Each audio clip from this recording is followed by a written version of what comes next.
December 8th. Did your great-great-grandpa choose your name before birth? No, he couldn't have known you would be born, or even if you would have been a boy or a girl. 600 years before Messiah's birth, the prophet Jeremiah foretold some of the names to be given to the promised one. Names are important. Often, a Bible name tells us something significant about a person or a thing. For example, Abraham means father of many nations. Esau means hairy. Esther means a star. Eve means living because she was the mother of all living. Gideon means tree feller. Isaac means laughter. Jacob means supplanter, or one who takes the heel. Job means he cries. Hannah means prayer or grace. Moses means drawn forth. And Ruth means a friend. Can you name other examples of Bible names with important meanings? Go ahead, see if you can think of any.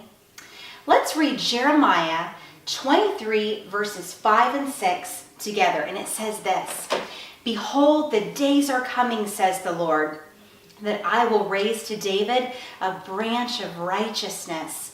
A king shall reign and prosper and execute judgment and righteousness in the earth.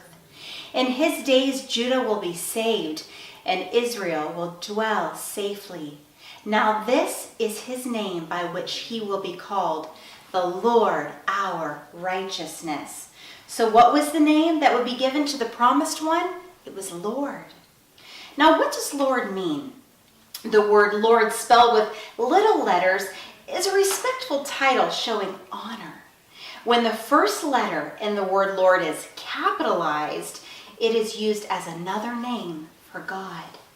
In some Bibles, when the name used for God is Yahweh, the word Lord is in all capital letters. In Jeremiah, where the name of Messiah is predicted, the word is used in all capital letters. Messiah would be associated with authority and deity and dominion of Jehovah of the Old Testament. Well, what is unusual about this name? The one who had not been born of David, that had not been born was David's Lord. Let's look at Psalm 110, verse 1, and it says this: "The Lord said to my Lord, sit at my right hand till I make your enemies your footstool." And let's look at Matthew 22:45. "If David then calls him Lord, how is he his son?" Did you exist before your parents? No, of course not. This one had to exist before David and yet come after him. Can you think of other names given to Messiah in advance? Let's look at Isaiah 9, verses 6 and 7. "For unto us a child is born, unto us a son is given, and the government will be upon his shoulder, and his name will be called Wonderful, Counselor, Mighty God, Everlasting Father, Prince of Peace. Of the increase of his government and peace there will be no end.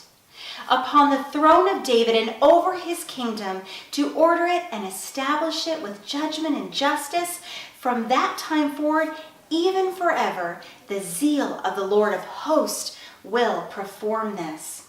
All of these names define aspects of his lordship.